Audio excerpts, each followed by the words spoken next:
Muito boa noite a todos, ou muito boa tarde, né? Aqui em São Paulo são 17 horas, né? Ainda é tarde. Queria agradecer mais uma vez a BPI pelo honroso convite que me foi feito aí pelo Pedro, mas também a Renata, que a gente já tinha trabalhado antes aqui nos cursos. Então, obrigado pela oportunidade.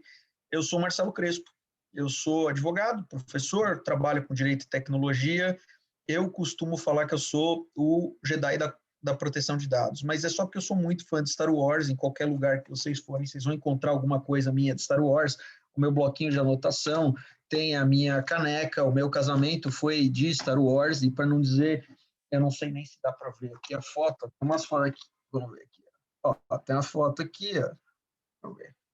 Então, eu gosto de apresentar assim. Essa aqui era a Nenê vestida de Chewbacca, de Yoda. Não vai dar para ver aqui. Depois eu vejo se eu consigo mandar uma foto para vocês. Mas até os desenhos e cartões de aniversário que ganhei da minha filha são da família Jedi. Então, eu gosto muito, assim, que eu me apresento, mas eu sou mais um desses caras que fala de proteção de dados. E vamos ver se ao final, se eu consigo acrescentar alguma coisa para vocês. Eu gosto sempre de trazer um viés, e cada vez mais um viés com experiências práticas.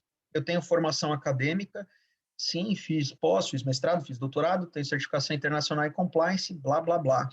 Ninguém nunca me convidou porque eu tenho esses títulos. Eu acho que as pessoas me convidam porque ou são minhas amigas, ou gostam de mim, ou ouviram alguma piada, ou acham que eu posso ser uma piada também. A gente vai lidando com isso. Mas geralmente as pessoas me convidam para falar porque eu costumo tratar da vida como ela é. A verdade nua e crua. Eu não fico dando volta, eu não fico fazendo aquela coisa toda empolada, veja bem se é isso, se é aquilo. Não tenho muito papas na língua também. Quando eu gosto, gosto. Quando eu não gosto, não gosto. Tem algumas pessoas que eu prefiro. Você gosta do fulano, não sei o quê. Eu tô meio com aquele programa do... Era o Raul Gil que fazia, que perguntava se gostava, não gostava, não sei. Tinha um desses caras que fazia um negócio dele. Eu prefiro não ter que falar, porque se eu tiver que falar, eu vou falar que gosto ou que não gosto. Então, sendo muito sincero, eu prefiro que vocês sejam sinceros também com a minha aula. Depois, se gostarem ou não gostarem, por favor, deixarem aí os seus feedbacks. Eu fui convidado para falar de incidentes de segurança, notificação, os data breaches e o que a gente pode fazer com relação a isso. Eu gostaria de começar essa apresentação dizendo o seguinte: nós estamos passando por ondas, e infelizmente não só ondas da LGPD, temos as ondas da Covid aí, né? Mas nós estamos passando por ondas da LGPD, sendo que a primeira... Eu não quero fazer isso com rigorismo científico, não. Estou trazendo assim, mais ou menos. A primeira fase foi lá em 2018, quando a lei foi aprovada. Então, todo mundo começou a falar de proteção de dados. 2018 teve o GDPR. O GDPR veio, surgiu, começou a impactar. E para o nosso bem, logo veio a LGPD. Em 2018, é uma coisa que eu tenho muito clara na minha memória. Tem alguns momentos que a gente vai colocando e tem aquele quê de emoção, né? Então, o GDPR entrou em vigor lá no dia 25 de maio. Por essa data, mais ou menos, eu descobri que a minha esposa estava grávida da nossa filha, Mariana, que agora está com 2 anos e pouquinho. E foi muito legal, porque nesse dia que a gente descobriu, foi o dia que eu tinha sido convidado para participar no Senado da audiência pública para discutir a LGPD.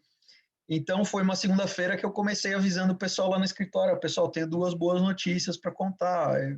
Estamos grávidos e vou ser convidado para falar lá no Senado, né? E aí o pessoal falou: foda-se, desculpa a expressão, foda-se o Senado, que legal que você está grávido. Ninguém ligou nada para na época que eu tinha sido convidado para o Senado. Falou: não, que legal, vai ser papai, isso, aquilo. Então, 2018 está muito gravado na minha memória, em razão esses acontecimentos que foram juntos.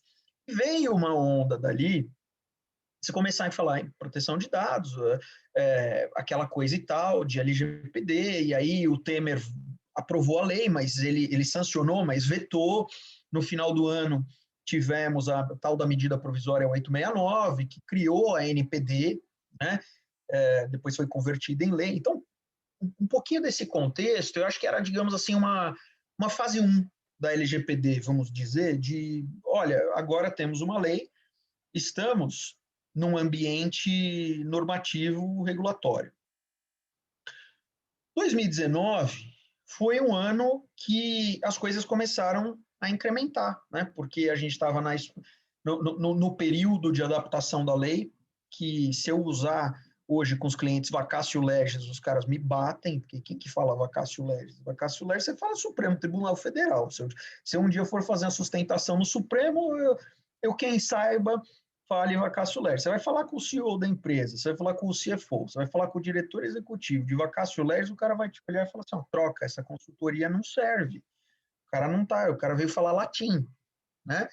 Então, nesse período de adaptação, foi uma situação em que a gente começou a ver um monte de gente debater, discutir, surgirem grupos de WhatsApp para a gente falar. O nosso querido Dirceu, que começou com grupos de WhatsApp, formou ali uma turma bacana.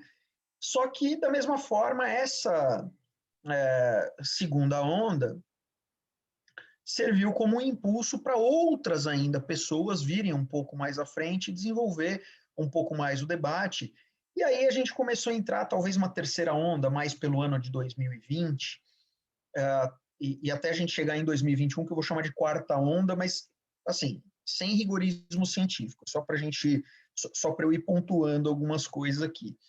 2020 já todo mundo esperando a entrada em vigor da lei, foi aquela onda da, imprecisão e da angústia, porque a gente não sabia se a lei ia ficar para 2020, se ia para 2021, o que ia ser, projeto de lei, mas mesmo assim, as empresas correndo para fazer os projetos, muita gente fazendo, muitos cursos surgindo, até que chegamos em 2021. Nós estamos na onda de que a proteção de dados está no mainstream. Todo mundo fala hoje de proteção de dados, né? Não dá para dizer que não, porque qualquer assunto hoje você consegue conectar com a proteção de dados. Você vai falar de fake news, dá para você conectar com proteção de dados. Você vai falar de eleição, dá para falar em proteção de dados. Fala de vazamento de dados, evidentemente, proteção de dados. Então, tudo de alguma forma você se relaciona ao tema. E há um certo rescaldo, né, de quem começou lá atrás, com cursos, com treinamentos, com os projetos, e muita gente está surfando numa onda que não sabe bem onde vai dar. Por quê? Porque não sabe onde vai dar. Você não acredita na proteção de dados? Não, a proteção de dados eu acredito. Eu não acredito em muitas das pessoas que estão surfando uma onda aí que elas vão cair da prancha já já, né? Porque a gente que começou a falar de proteção de dados, mas não leu a lei. A gente que começou a falar de proteção de dados, mas não sabe o próprio nome. Tem eu não vou expor a pessoa, mas tem um aí que lançou livro, foi um dos primeiros a correr para lançar livro, ele declarou isso num evento que eu estava, ele estava do meu lado, eu era um dos palestrantes, ele fez na verdade, ele estava na minha frente, ele foi fazer uma pergunta para mim, falou, essa lei aí, não vou nem ler, isso aí não vai pegar no Brasil. E foi um dos primeiros a correr para lançar livro. Então, assim, as histórias dos bastidores, pode ser que eu não saiba muitas, mas eu sei de muitas outras. Eu sei de quem estava num escritório e pediu um emprego para mim.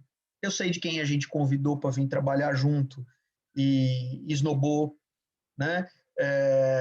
Então, assim, aqui não é uma sessão de terapia nem para ficar jogando na cara, mas a questão tem o lado bonito da proteção de dados, vamos proteger os direitos, as garantias, a liberdade, a privacidade, e tem um lado um pouco mais sórdido, que hoje você tem estelionatos de proteção de dados.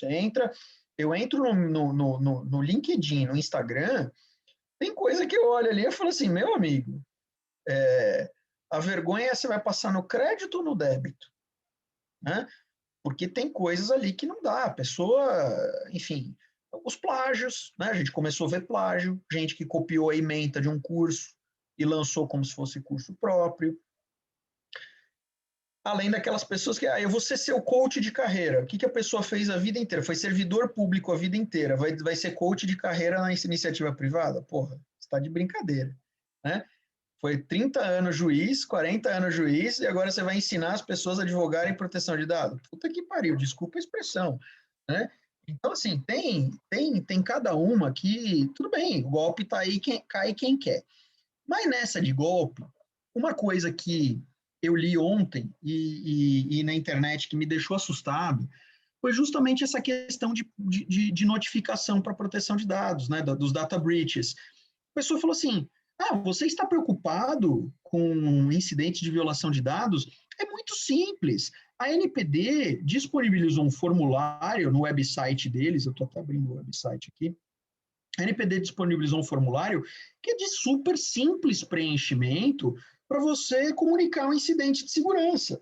Então, tem lá perguntando se o tipo da comunicação é completa ou parcial, se é preliminar ou complementar, para você falar o critério para comunicação, se ele pode acarretar risco de dano ou dano relevante aos titulares, ou se você não tem certeza, se você é controlador ou operador, e os dados do agente de tratamento. Então, o CPF, a razão social, enfim, os dados do notificante, do encarregado. Um campinho lá para você dizer qual é o incidente de segurança, perguntando se depois, se você sabe quando ele ocorreu, né? Se você tem conhecimento ou não, quando a organização teve ciência, como ela teve ciência, se a comunicação não ocorreu em 2 dias, por que não? Porque a NPD agora está sugerindo que seja feito em 2 dias. Se o incidente não foi comunicado imediatamente, justificar os motivos da demora e você colocar a natureza dos dados, né? Então, falando assim, tem mais algumas informações, mas eu li ontem, é um formulário super simples, preenche lá e manda para a NPD. Olha, gente, partindo desse princípio, qualquer coisa é simples, porque tem o papel, você escreve ali, põe a informação e manda. Fazer uma petição é simples, é só você endereçar para o juiz, narra os fatos, faz o pedido e aguarda, não é? Então é só fazer assim a petição e aguardar a tutela, não é? Fácil assim? Esperar a concessão da tutela? Simples, endereça, põe os fatos, põe os fundamentos, faz o pedido, corre para o abraço. Então essa simplificação, eu tenho muito receio, porque é uma simplificação imbecil, né? É uma simplificação para imbecilizar a proteção de dados. E eu não acho que a gente tem que dificultar, eu não acho que proteção de dados tem que ter um grupo restrito de pessoas que vão atuar, e tipo assim, o clubinho da proteção de dados. Eu não acho que é isso. Eu acho que a gente tem que dificultar nesse ponto. Mas tratar um incidente de violação de dados com a simplicidade que o pessoal está tratando é imbecilizar o estudo, é imbecilizar o que é a realidade.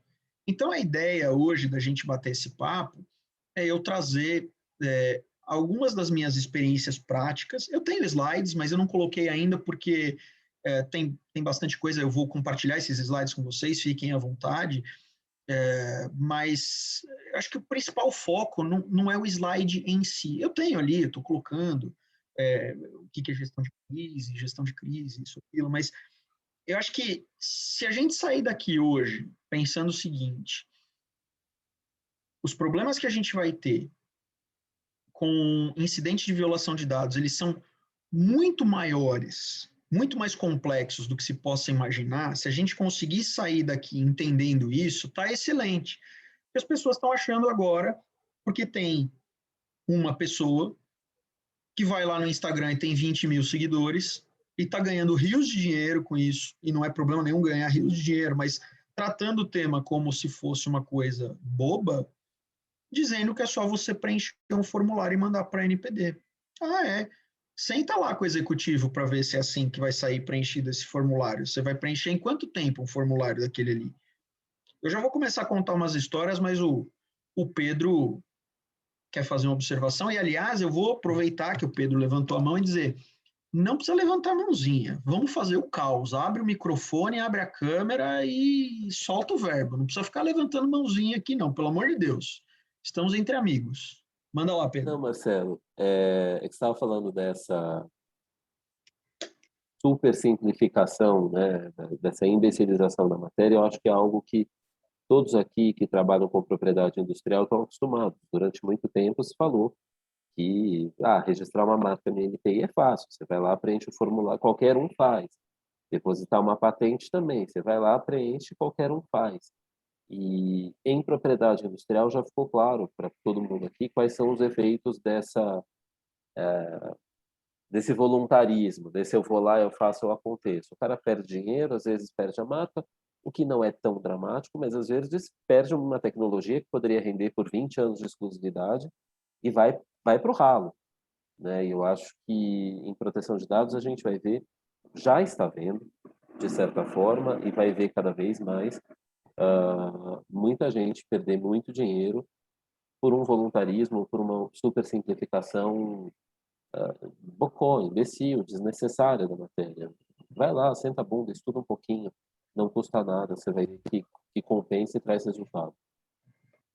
Não, com certeza. Eu acho que isso na verdade não é uma novidade. Isso sempre existiu com outras áreas, como você está falando, né? Em PI isso já acontecia.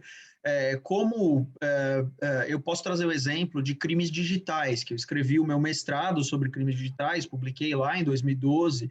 E assim, até hoje eu vejo gente se meter a falar de crimes digitais e normalmente quem está na mídia falando de crimes digitais só está falando asnice, porque não é um cara que estudou lá atrás, é o cara que está surfando numa onda, normalmente, não é que não tem pessoas boas para falar de crimes digitais, tem muita gente boa, mas normalmente o cara que está ali é o cara que está mais próximo da imprensa e não necessariamente é o cara mais técnico, não necessariamente é o cara que entende daquilo ali. Então, isso acontece. Normalmente você vê assim, você falou de PI, né? Crime digital. Vem lá a dica do especialista. Se você foi vítima de crime digital, registre a sua ocorrência numa delegacia de polícia especializada. Dá vontade de dar risada, porque primeiro que não Você tem. jura? Vai lá, registra. Registra, não deixe de registrar a ocorrência. Tudo bem, é uma parte da orientação, não está errado por si só, não está. Mas eu quero ver você ir lá na delegacia e consegue registrar o roubo. Você não consegue registrar um roubo. Eu fui, lamentavelmente, em março, minha esposa e minhas filhas foram vítimas de assalto mesmo, roubo com mão armada na cabeça. A gente pensou em registrar ocorrência na delegacia, tinha uma pessoa que tinha sido sequestrada, sequestro relâmpago. Era a quarta vez que ela estava indo na delegacia e não conseguia registrar ocorrência, cara. Então, assim, aí você vai falar de querer registrar uma ocorrência por crime digital, não, vai lá na delegacia especializada e faz. Eu não quero desacreditar a polícia, não é isso. A polícia deve ser valorizada, mas é que as coisas não são simples como as pessoas dizem que são. Vai lá e faz. Então, você não tem isso, faz com aquilo. Quem não tem cão, caça com gato. Mas no dia a dia empresarial, para quem vai trabalhar para a empresa, não é assim. Não adianta falar, vai lá e registra a ocorrência. Você não vai conseguir registrar essa ocorrência. Vai lá e preenche esse formulário. Você quer saber como que normalmente eu recebo um atendimento, ou começo a prestar um atendimento para um cliente sobre violação de dados pessoais? Funciona assim. Uma das últimas vezes, me ligam no domingo de manhã, porque vazamento de dados não vai acontecer na segunda-feira às 10, vai acontecer no domingo às 9. Beleza, toca meu telefone. Ô Marcelo, tudo bem? Tudo bem. É o fulano da empresa tal, beleza? Beleza. Cara, preciso do teu apoio. Diga lá, como é que eu te ajudo? Então, rapaz, nós estamos aqui, não sei o quê, e acabamos de descobrir que tivemos um vazamento de dados. Coisa feia. Poxa, me diz aí o que houve, né, para eu poder te ajudar. Não, então, eu não tenho os detalhes ainda, que eu estou levantando aqui com o meu time de segurança da informação, mas eu queria ter o apoio, queria saber aí quanto é que vai custar para a gente tratar disso, se eu preciso ir na delegacia, se a gente já precisa fazer uma notificação, isso antes de ter a NPD com instruções e tudo mais. E aí, como é que a gente faz? Aí eu agradeço, obrigado por ter me acordado domingo às 9. Eu adoro atender telefone domingo às 9 da manhã. Adoro ouvir sua voz de preocupado, né? Te agradeço pela lembrança, mas agora eu não vou fazer nada, porque não tenho nada para fazer, né? Na hora que você conseguir me passar informações mais concretas do que aconteceu, eu posso te dar orientações.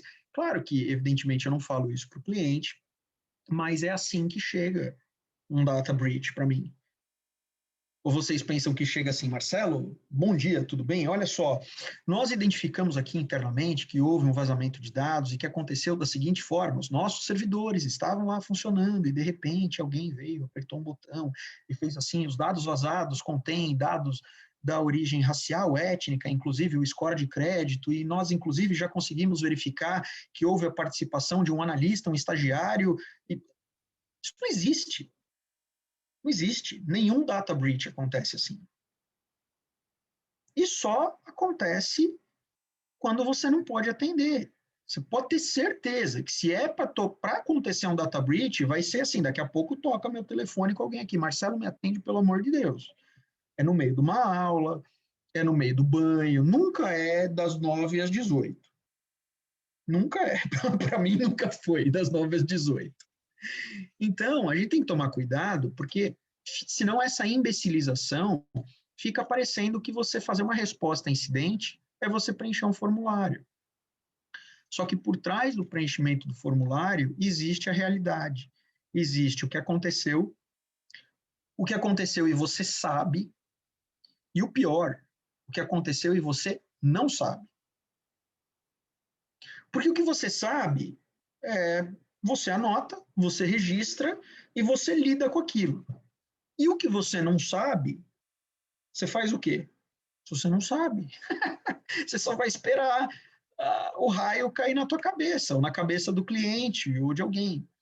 Então, eu dei um exemplo, de domingo às 9 da manhã, mas é assim que acontecem os meus domingos, quando os meus clientes ligam para fazer um relato de incidente de violação de dados. Não existe uma coisa que comece tão completa assim. E aí pensa comigo. Digamos que o cliente, eu vou até trazer exercícios aqui para a gente fazer, para depois a gente ir para os breakout rooms que eu preparei os exercícios. Mas imagina que o cliente tenha descoberto o incidente de violação de dados no próprio domingo, às 9 horas. Vamos supor que aconteceu às 9h02 o cara está me ligando. Vocês acham, sinceramente, que baseado no que a NPD está colocando de 2 dias, que esses caras vão conseguir fazer uma notificação até a terça-feira para a NPD, dizer o que aconteceu? Não vão, não é assim que acontece. Ah, mas excepcionalmente a gente vai conseguir. Tá lindo, se você conseguiu, ótimo. Não vamos comemorar o êxito, não vamos lamentar o êxito alheio, né? A gente estaria, aliás, num mundo melhor se a gente menos lamentasse o êxito alheio e aplaudisse, né? Tem alguns, eu não sei se foi o Karnal ou o Cortella, um deles, um ou outro, falou assim, você quer ver quem é teu amigo de verdade? Se você vai lá e fala que um parente teu morreu, qualquer um vai te abraçar. Ah, meu parente aqui pegou Covid, vai te abraçar. Experimenta falar que você ganhou R$1 milhão. Experimenta falar que você foi promovido no teu emprego. Vê se os caras vão correr para te abraçar ou se vai ter aquela mordidinha no lábio, pensando assim, filha da mãe, podia ser eu. Que ódio de você. Você descobre o amigo quando ele aplaude a tua conquista, né? Então não vamos deixar de aplaudir o cara que vai conseguir notificar em 48 horas, ou vai notificar em menos tempo. Mas na prática, vamos pensar o seguinte: no dia a dia, você leva tempo para descobrir um incidente de violação. Mesmo quando você descobre rápido, é demorado. Tem uma pesquisa que a IBM lança todo ano. Essa não está no slide, porque isso é um negócio fácil de vocês colocarem na internet. Eu posso até mandar que eu tenho para vocês, mas assim, eu não quero passar isso em slide, porque esse é um material tranquilo para vocês verificarem. Mas uma pesquisa da IBM com o Ponemon Institute, que eles lançam todo final de ano. Na verdade, todo começo do ano seguinte sobre o ano passado. Que o valor de um data breach, quanto custa um data breach, né? E quanto tempo demora para as empresas identificarem. Nessa última pesquisa de 2020, a gente teve um número mostrando que o Brasil é o país do mundo e foi analisado, e aí a gente tem ali uns 30 países, que mais tempo leva entre um incidente acontecer e você descobrir, e que mais tempo leva entre um incidente acontecer e você remediar. Na média, passa de 1 ano entre descobrir e remediar. E só descobrir dava algo como 280 dias, se não me falha a memória. Então, na média, você vai levar 10 meses. Na média, você vai levar 10 meses para descobrir um incidente de violação de dados. E tudo bem, você descobriu em 10 meses e depois em 48 horas você notifica a NPD. Mas vamos pensar aqui. Se já passaram 10 meses, aí é o que o Pedro está falando, né? Quanto mais tempo passa, mais difícil fica de encontrar o que aconteceu, é óbvio. Se você está olhando para um negócio que você descobriu que tem 10 meses, pensa que bate na tua porta, alguém fala assim, esse filho aqui é teu, ele está com 10 meses. Você fala assim, opa, nem sabia que eu tinha filho. Aí você vai investigar para ver o que aconteceu. 10 meses, então onde eu estava? 10 meses, com quem que eu saía? 10 meses. Pois é muito tempo. O teu log de registro já era, né? 10 meses depois, tá Já certo? era, ainda mais se foi no carnaval. Então, veja, é muito tempo. Então, não estou criticando o prazo de 2 dias, mas a gente tem que ser ponderado para pensar o seguinte, cara, não é assim, você descobriu hoje, em 2 dias você notifica e está tudo resolvido, porque você vai estar falando de um negócio que ainda que não tenha acontecido há 10 meses, mas aconteceu há 1 semana, aconteceu há 2 semanas, aconteceu no mês passado, e você já não tem essa tranquilidade toda para fazer o caminho inverso e descobrir o que aconteceu. Então, temos que ter cuidado com isso, porque toda notificação de um incidente de violação de dados pessoais vai representar algo que é passado. Parece óbvio, mas vamos ressaltar isso. E o que está no passado você não sabia. Estava no passado e que você não sabia, a grande maioria das vezes. Então, a grande dificuldade não é você notificar, é você investigar. É você entender o que você precisa fazer, o que você precisaria ter feito. E quando você descobrir, provavelmente alguém já sabe antes de você. E esse alguém saber antes de você pode ser a imprensa, pode ser o Ministério Público, pode ser o PROCON, pode ser o seu cliente, pode ser o seu concorrente. Esses são os grandes desafios. Eu tive casos e que, veja só, que o cliente descobriu o incidente porque o cliente dele avisou. Porra, você imagina você ter tua empresa, você está divulgando lá para a empresa cliente sua, e o cara vem e fala assim, doutor, aproveitando aqui o nosso papo, obrigado aí pelas instruções para a gente poder depositar a patente aqui, mas eu queria aproveitar, fazer um comentário. Tá rolando aí que vazaram os dados dos seus outros clientes aqui, inclusive meus. Você imagina se eu ouvir isso de alguém? É catastrófico. É catastrófico. É bomba nuclear hoje um treco desse. Então, é, é bastante mais complicado do que o pessoal está querendo fazer. Não quero fazer uma reserva de mercado. Desculpe, a voz está um pouco fraca. Não quero fazer reserva de mercado, não. Mas o que vai acontecer é o seguinte.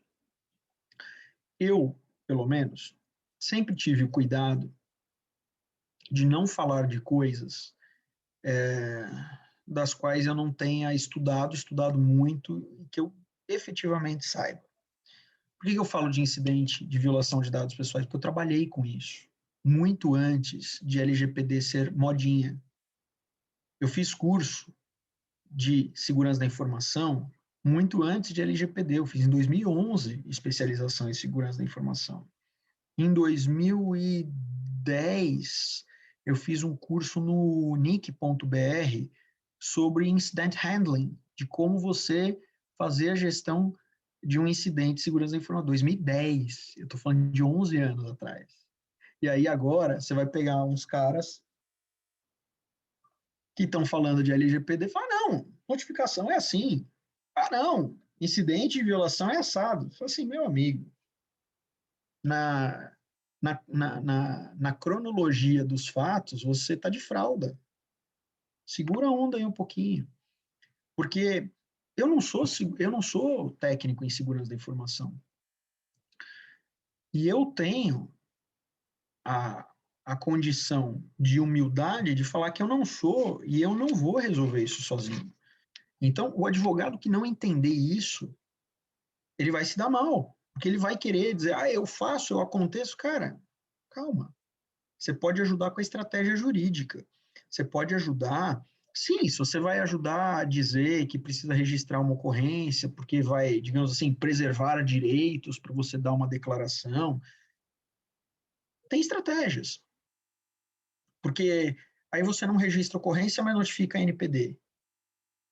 Mas ali pode haver uma série de situações que vão acarretar danos para os titulares do dado, que podem ser vítima de estelionato, de uso indevido dos dados. Vai falar assim, eu notifiquei a NPD, mas não a polícia. Aí você está bem com a NPD, mas aí o titular vem, te mete uma ação e vai falar que você não fez nada. Mas eu avisei a NPD, mas a NPD vai fazer o quê? Então, a complexidade do tema não é nem pode ser para reservar mercado, mas a gente precisa entender que quando nós falamos de data breach, nós estamos falando de uma gestão de crise. E gestão de crise, as pessoas não estão acostumadas a fazer. Em geral, mesmo empresas bem estruturadas, muitas vezes não têm um planejamento para você responder à crise. E aí você mete os pés pelas mãos, porque você põe a pessoa errada para falar, põe a pessoa errada para falar com a imprensa, você pode não ter o timing adequado e você perde o timing para se manifestar e aí vira uma guerra pela narrativa. Porque quando você fala primeiro, tudo tem estratégia e tudo tem prós e contras. Mas quando você fala primeiro, você está, digamos assim, talvez impondo uma narrativa. Quando você fala depois, você meio que está tentando desconstruir uma narrativa se você não concorda com aquilo que foi dito. E é sempre mais difícil você desconstruir. É sempre mais difícil você dizer, não, não foi assim. É melhor que você diga primeiro, foi isso aqui que aconteceu. Alguém pode vir e dizer, não, não foi. Aí você fala assim, não, até o momento foi isso que a gente apurou. Pode ter variação? Pode. Mas eu já estou tendo transparência para dizer o que acontece. Isso é fundamental numa gestão de crise. E as pessoas não estão habituadas. Eu diria hoje, se acontece um incidente no teu escritório, na tua empresa, para quem que você liga primeiro? Quem é a primeira pessoa que você vai ligar? Você tem esse planejamento? Né? Ah, depende do incidente. Se a gente estiver falando de um incidente de violação de dados, eu vou ligar para o menino da TI. Quem que é o menino da TI? Se for domingo às 9 da manhã, eu ligo para você, Marcelo. Então, pode ser. Pode ser. Né? Aí você liga lá para o menino da TI. E o menino da TI, de repente, é um terceirizado. Você vai ligar para o terceirizado para contar que houve um incidente de violação? É a primeira pessoa que você vai conversar? Então, veja, não tem certo e errado, não tem fórmula de bolo, mas são coisas para você pensar. Eu estou descobrindo aqui que eu tive um problema. A primeira pessoa que eu vou comentar sobre o problema é o terceirizado, é o presidente da empresa. é o dono do escritório? Ou é um sócio mais operacional da gestão ali? Tudo isso precisa pensar. E as pessoas, elas metem os pés pelas mãos porque fazem as coisas de cabeça quente. É impressionante como tem uma coisa que é difícil de fazer, mesmo com a LGPD, é impressionante como tem um negócio que eu estou batendo faz uns 10 anos, pelo menos, que é importante as empresas terem e o pessoal não me dá atenção, que é um plano de resposta a incidentes. Ah, mas agora a LGPD fala que tem que ter, o pessoal vai dar atenção. Sabe por que não vai? Porque dizer que tem um plano de resposta a incidente não é um plano de gestão de crise. O plano de resposta a incidente parece assim: aconteceu isso, eu faço aquilo. É quase que um script imutável. Ah, já que vazaram dados, eu notifico a NPD e se eu notifiquei a NPD, está tudo bem. Mas não é assim. Porque na crise, você vai pegar um cara que vai falar com a imprensa e não devia falar. Você não vai alinhar internamente o discurso. E aí alguém da tua empresa vai acabar falando para o concorrente ou para o cliente coisa que não devia falar. E aí você tem 2 problemas, ou 3 ou 4 problemas, enfim, você cria problema além daquilo que você já tinha. Isso é muito complicado. Então, começo com uma sugestão. Querem falar de notificação? A gente tem vários jeitos de estudar. Você pode ir no site da NPD, vai lá no anpd.gov.br ou no gov.br/NPD, digita lá comunicação de incidente de segurança. Eles têm uma página que vão dizer o que é um incidente de segurança.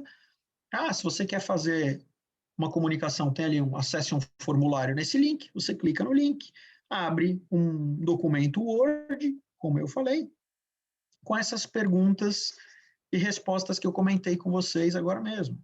Então, perguntando se você está fazendo isso em 2 dias ou não, se os titulares foram comunicados ou não, e vai ser um registro. E você vai pegar e vai mandar isso para a NPD. Esse é um jeito de estudar o tema.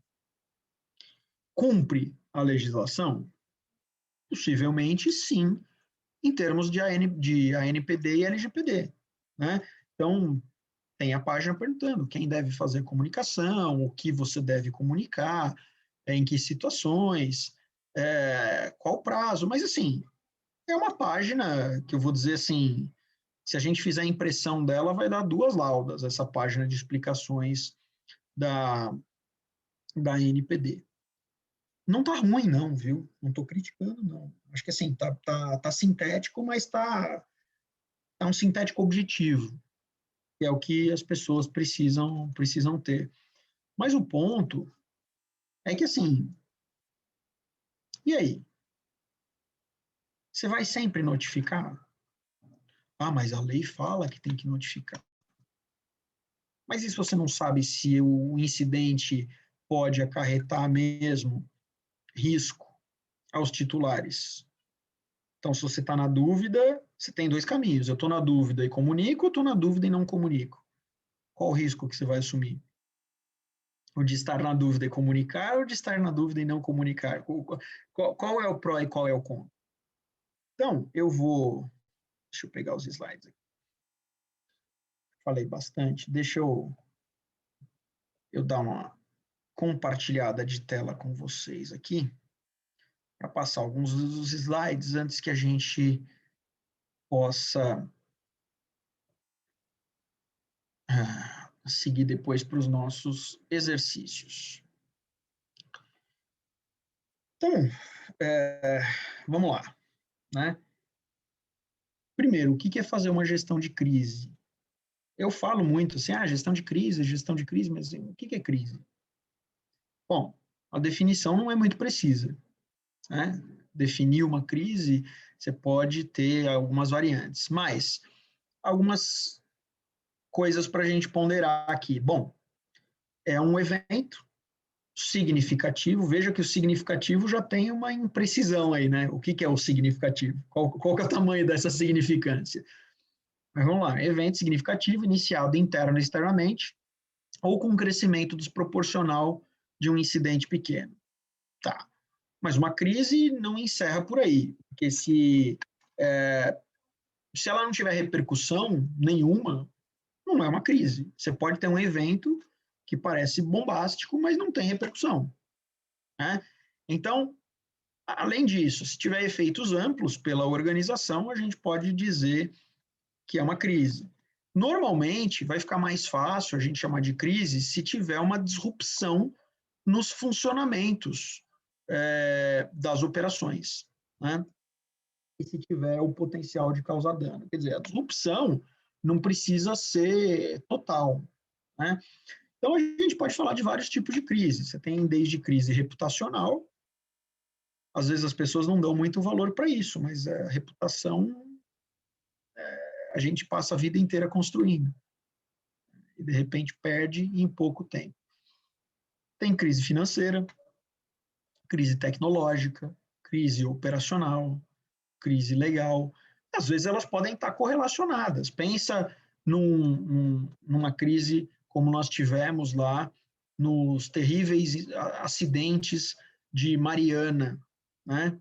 É reputacional, é financeira, é tecnológica, operacional, é legal. Acho que o resumo das crises que você pode ter é pensar num incidente daquele que houve por 2 vezes, né?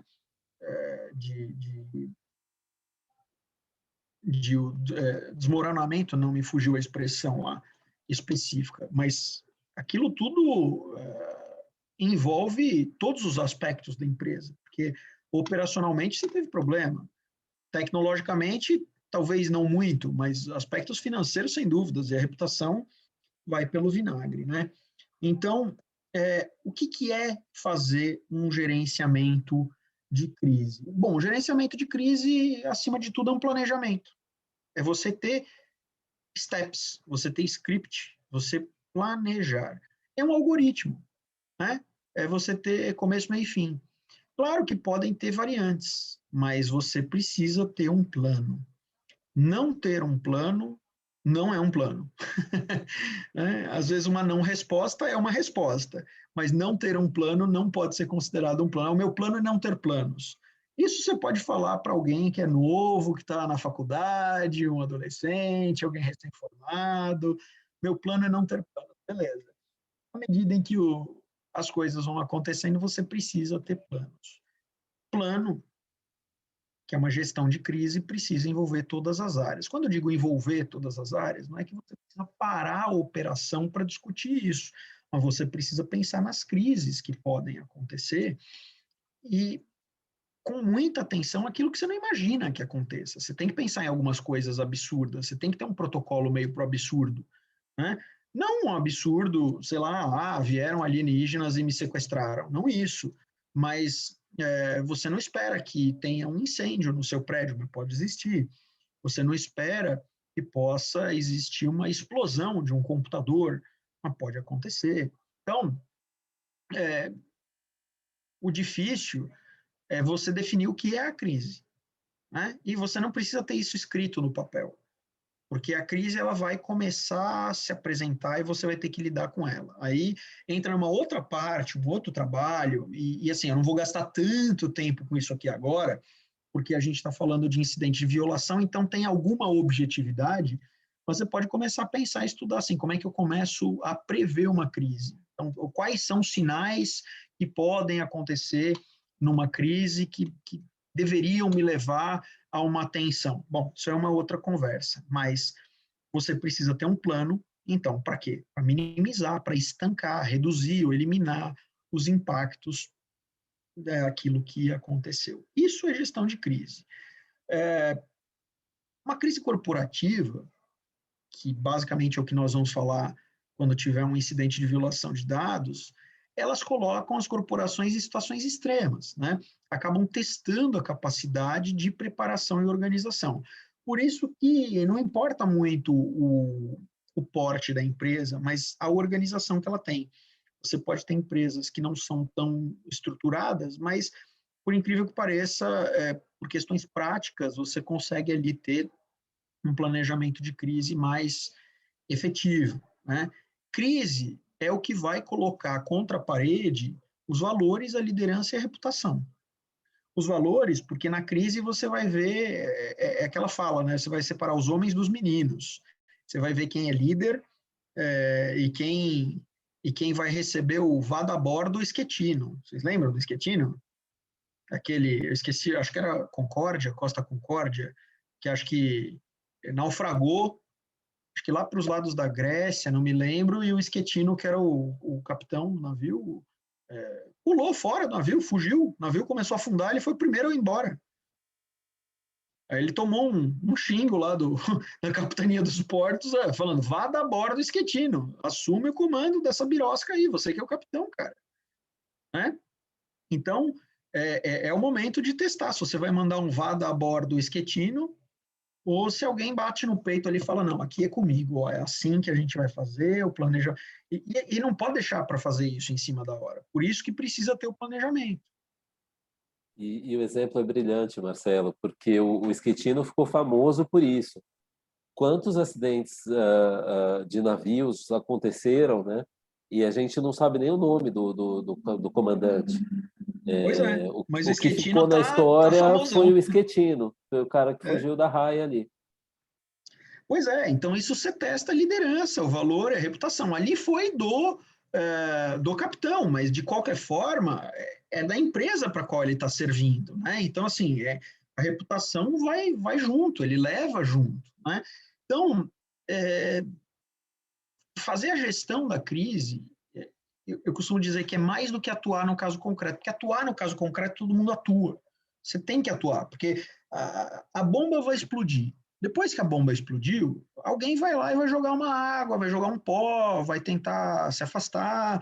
Sempre vai ter uma consequência disso. Como é que você faz essa gestão organizada? Então, por isso que precisa pensar com muita cautela e com estrutura o que você vai fazer. Se você fizer uma gestão de crise ruim, pode ser pior do que não ter a gestão. Você pode meter os pés pelas mãos de verdade. Então, vamos pensar agora em aspectos mais específicos quanto à LGPD e quando ela fala de segurança da informação, já que a gente está falando de violação de dados pessoais. Bom, a LGPD, eu gosto sempre de lembrar, né? Vocês aqui certamente já tiveram várias outras aulas com outros professores, mas eu gosto sempre de dizer o que ela é e o que ela não é. A LGPD não é uma norma de segurança da informação. A gente tem aquelas normas da ISO, temos outros frameworks de segurança da informação, mas essencialmente, se você fizer uma leitura da LGPD, ela não é uma norma de segurança da informação. Então, a LGPD ela não quer proteger em termos amplos a confidencialidade, a autenticidade, a disponibilidade e a integridade dos dados. Porque isso eu posso proteger qualquer tipo de dado. Então, se eu pegar um papel e eu anotar uns números nesse papel, ali tem uma informação. Proteger a segurança dessa informação é proteger que esses números não cheguem na pessoa errada, que as pessoas possam saber que quem anotou os números foi o Marcelo. Ah, mas são só números. Pois é, os números eles ali não são dado pessoal. A segurança da informação ela é mais ampla, né? Então, toma cuidado com isso, porque isso deu uma certa arrefecida, uma certa diminuída, mas eu ainda vejo muita gente falar assim, LGPD é aquela lei que veio agora para garantir que a gente não tenha vazamento de dados. Olha, é um dos objetivos da LGPD, posso dizer que mas eu não diria que é o principal objetivo. É um dos principais ao lado de outros, porque, claro, se os dados vazam, você está violando a privacidade das pessoas, mas não é só pelo vazamento que a privacidade acaba sendo violada, né? Então, segurança da informação é importante, nenhum negócio para de pé sem segurança da informação, mas a gente precisa entender que a LGPD não é sinônimo de uma norma de segurança da informação. O Pedro está dizendo aqui, outro ponto de conexão entre proteção de dados pessoais e propriedade industrial. Segurança da informação é fundamental para proteger o segredo do negócio, assim como para proteger dados pessoais. É isso aí. Isso está totalmente, adiro à tua observação. Muito bem. Então, travou aqui. A gente tem vários frameworks de segurança da informação, né?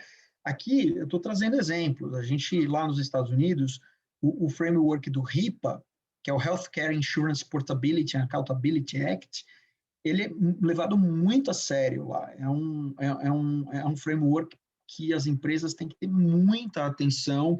Você vira e mexe, tem perguntas sobre isso, porque tudo aquilo que disser respeito a dados de saúde, as empresas têm que ter um cuidado especial. Evidentemente, lá eles não têm uma lei geral de proteção de dados, mas o HIPAA é, digamos assim, uma lei federal, né? Então, por isso que todo mundo acaba tendo esse tipo de atenção. A gente tem o PCI DSS, né? Todo mundo aqui no Brasil costuma chamar de PCI, o PCI, que é um padrão da indústria de pagamentos, né? Então, Payment Card Industry é um standard criado pela indústria. Estamos dizendo o seguinte, olha, vocês vão fazer transações com cartões? Então, para fazer transação com cartão, você tem que ter, no mínimo, esses elementos aqui, para você ser, digamos, certificado a poder fazer esse tipo de transação. A gente tem... Opa, desculpa, esbarrei aqui. A gente tem o NIST, né? Que é uma norma, o NIST é um instituto, a gente tem o NIST SP 853, são os requisitos de segurança para a maioria dos sistemas de informação federais nos Estados Unidos, ou seja, a gente vai falando lá nos Estados Unidos, essa normativa do NIST ela é muito importante. O próprio framework de cibersegurança do NIST, uma estrutura de uso geral para qualquer entidade interessada em fortalecer a sua segurança cibernética. Muita gente aqui no Brasil, muitos profissionais da segurança da informação trabalham com o framework de cibersegurança do NIST. Então, ele, embora seja um framework de uma entidade dos Estados Unidos, ela é muito levada em consideração para as empresas. Aqui tem muita empresa que segue esse protocolo. A gente tem o Common Security Framework, da HITRUST, que também são diretrizes para sistemas de informação que trabalham com informações de saúde, né? Aí a HITRUST é uma outra instituição que traz esse framework. A gente tem a série 27000 da ISO, né? As normas da família 27000, que é o padrão para gerenciar a segurança da informação. A gente tem o NERC 1300, da North American Electric Reliability, que é um conjunto de padrões de segurança para a empresa de sistema de energia. Então, vejam que, quando a gente fala em segurança da informação, a gente tem muitos caminhos para seguir. O que importa é você adotar um framework e segui-lo coerentemente, né, corretamente. Bom, quando a gente fala de um plano de resposta, eu costumo diferenciar da política de violação dos dados pessoais, ou política o normativo, né? As empresas às vezes usam um nome diferente de violação de dados pessoais. A política é uma parte de um plano de resposta, né? Você pode ter uma política. A política é uma parte de um programa. A política é uma norma, mas um plano de resposta, ele não se resume a uma política. O plano é mais amplo, né? Pode envolver áreas de comunicação, recursos humanos, jurídico, compliance e outras, para você fazer a coisa acontecer. Antes da gente falar de notificações da LGPD, a gente tinha aqui uns outros frameworks brasileiros, né, para você fazer o registro e comunicação dos incidentes. Então, vejam que o Código de Defesa do Consumidor, lá no artigo 10, parágrafo 1º, fala do recall. E o recall nada mais é do que você ter que comunicar autoridades consumeristas e os consumidores quando o produto ou serviço apresentar riscos, né? Então, eventualmente, se a gente estiver pensando num aspecto consumerista, poderíamos até considerar o recall lá no artigo 10, parágrafo 1º, como uma normativa de registro e comunicação de incidente, por que não? Né? Inclusive porque a gente fala muito de recall para automóvel, né? A gente vê muito recall de automóvel. Os automóveis estão ficando cada vez mais tecnológicos. Você pode, evidentemente, ter um incidente de violação de dados pessoais a partir de um automóvel e ele ser chamado a um recall. A gente tem a lei do cadastro positivo e, em especial, o decreto 9936 de 2019, que no artigo 18 fala que os entes que fazem parte do cadastro positivo, quando houver um incidente, eles precisam fazer comunicações para a NPD, para o Bacen e para a Senacom. Está no decreto. A gente tem o Bacen, que o pessoal chama a resolução do Bacen, né? Mas as resoluções normalmente são do Conselho Monetário Nacional, publicadas pelo Bacen. Então, o Conselho Monetário Nacional cria resoluções e quem as divulga é o Bacen. Então, o pessoal fala assim, Bacen 4893. Na verdade, é o Conselho Monetário Nacional, publicado pelo Bacen 4893. Mas o que é isso? É a política de segurança cibernética que foi atualizada, que era 4658. Na 4893, agora de 21, fala para você fazer relatório constando os incidentes e cooperar com outras instituições, justamente num ambiente de dizer o que tem acontecido em termos de violação de dados pessoais. Não há, no entanto, nessa resolução do Conselho Monetário Nacional 4893, uma obrigatoriedade de uma instituição fazer uma notificação para o Bacen sobre um incidente, uma violação de dados pessoais. Mas aí a gente tem a Comissão de Valores Mobiliários, né? A gente tem duas instruções.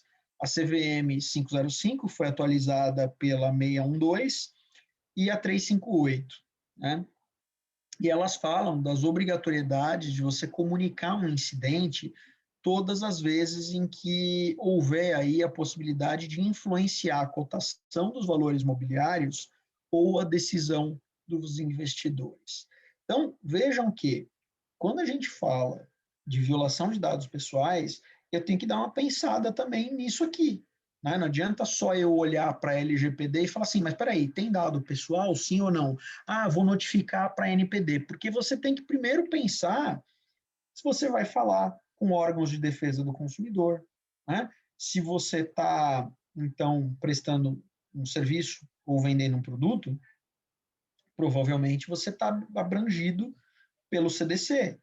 Se você é uma instituição daquelas financeiras ou os birôs que trabalham com o foco da lei de cadastro positivo, você precisa ver porque pode ser obrigado a notificar não só para a NPD, mas ao Bacen e à Senacom. E o próprio Bacen e a CVM que falam de você, a CVM de você fazer comunicados públicos, né, de fato relevante, e aí não necessariamente fazer para uma instituição, mas você comunicar um fato relevante pode ser ao público, né, então, inclusive por meio dos jornais, e o Bacen de você fazer esse relatório. Então, isso eu quis trazer aqui inicialmente para vocês verem que, de fato, não é só olhar a LGPD. Né? Senão fica um negócio assim, tem dado pessoal ou não tem. Pode ter um mundo de coisas aí. Mas, desculpa, eu acabei tirando o compartilhamento aqui. Deixa eu voltar. A gente tem ainda algumas coisas a pensar. Então, vamos lá. O que fala a LGPD? Né? Tendo visto aqui, então, esse emaranhado de códigos e leis, o que fala a LGPD? A LGPD está lá no capítulo 7, que é o responsável por trazer as disposições de segurança e boas práticas, né? é onde tem mais relação, pelo menos é onde eu enxergo ter mais relação com os incidentes de violação de dados pessoais. Mas não tem um dispositivo específico sobre política na LGPD, sobre uma política de resposta a incidente. No artigo 50, tem o que eu chamo de disposições de um programa de privacy compliance, de um compliance em proteção de dados, porque vai falar que o controlador, por si próprio ou por associações, poderá ter um programa de compliance digital, e aí traz alguns elementos, né? Todo programa de compliance, toda vez que você vai estruturar um programa de compliance, evidentemente você precisa ter políticas. As políticas são um dos pilares de programas de compliance, sejam eles compliance com foco em proteção de dados ou compliance anti-corrupção. Né? Então, a política pode ter variação conforme a empresa para empresa, pode ter mais políticas, menos políticas, isso não vem muito ao caso, mas elas são um dos pilares de um programa de compliance. No artigo 46, a gente tem ainda uma disposição falando que os agentes de tratamento de dados, os controladores e operadores, devem adotar medidas de segurança técnicas e administrativas para proteger os dados pessoais de acesso não autorizado, situações acidentais ou ilícitas de destruição, perda, alteração, comunicação, qualquer forma de tratamento inadequado. Então, a lei impõe, olha, tenham medidas para evitar isso aqui. Mas quais são essas medidas? A lei não fala quais são, porque a LGPD não diz como fazer, ela diz o que você tem que fazer. E não podemos esquecer que no artigo 6º, no inciso 7º, a gente tem aí o estabelecimento de que a segurança é um princípio que deve ser observado. Então, é um princípio da legislação falar em segurança. Né? Quando a gente fala de medidas técnicas, uma das principais coisas que as pessoas falam é criptografia. Ah, tem criptografia? É bem conhecida, né? Todo mundo já ouviu falar de criptografia. Mas ela não é a única medida técnica que pode evitar uma violação de dados pessoais. A gente tem as autenticações de acesso, justamente um duplo fator de autenticação, né, para você saber se é você mesmo que está pedindo para resetar a senha, se é você mesmo que está tentando fazer o acesso a um dispositivo. Você segregar os servidores e base de dados, o que significa isso? Você separar servidores e bases de dados, porque às vezes você tem tudo num lugar. O servidor... Bom, chegou a estagiária, fala, meu amor. Ó, vocês querem ver a estagiária? A estagiária, dá um oi pro pessoal. Fala, oi. Fala, oi, pessoal. Oi! Linda. Essa aqui com 3 meses já ia no grupo de estudo de proteção de dados pessoais. O nenê, né? Então vou pegar o nenê aqui para você. Peraí. Ó. Aqui. De nada.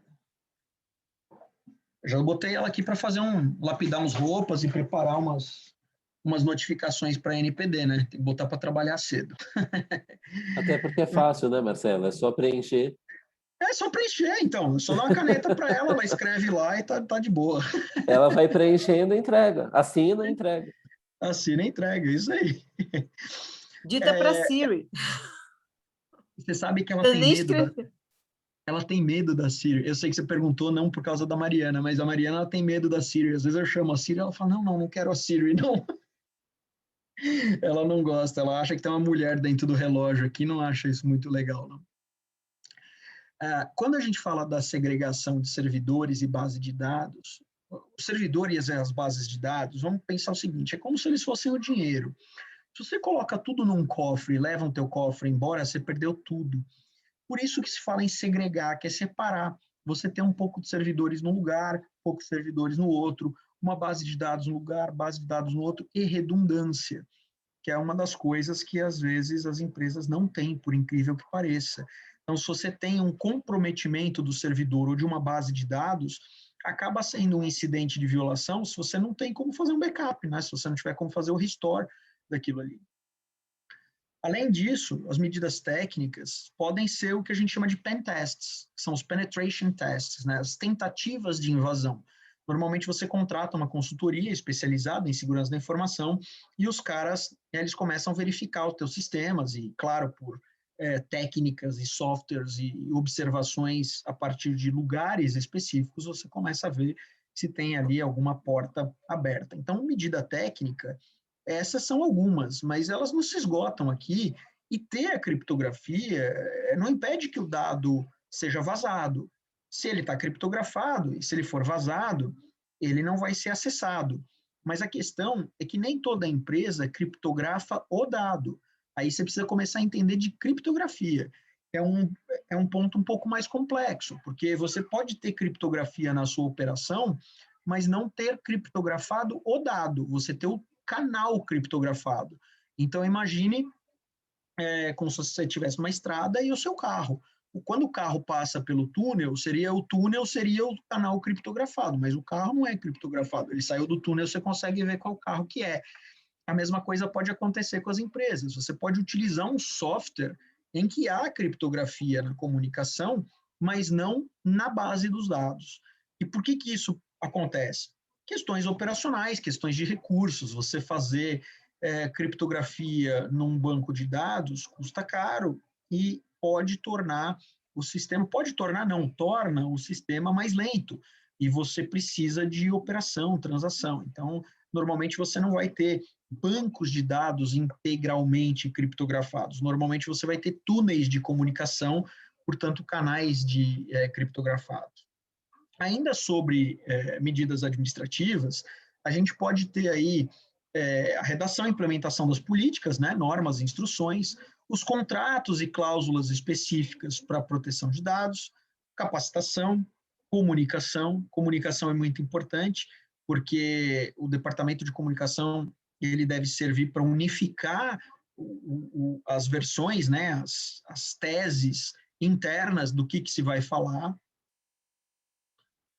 E algumas coisas que eu posso já ter falado, mas eu gosto sempre de reforçar, né?